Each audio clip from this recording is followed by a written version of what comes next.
But nowadays you find that the world is so convincing. Mwana kiareda hiki atumiere na atoiguithie ni wega.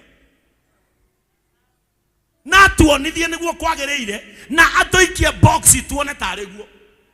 Na nginya amwe ahonoki guku marwagirire ndo cio ukorwo niguo ma. It is not the truth. Yes, it might look good on our sight, but it is not the truth.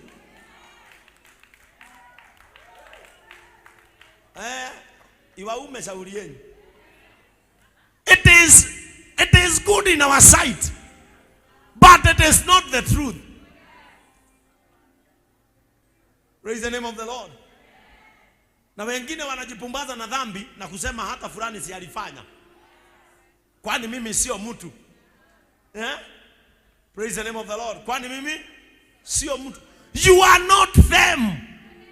You are you. The statement of faith is personal. It is not public. Ati onangania gekire kare kwa twariu. Ohoro kio ti wangania. Keguni ni giaku we okuete ohoro ucio. Matuine mutigaturia maru nao.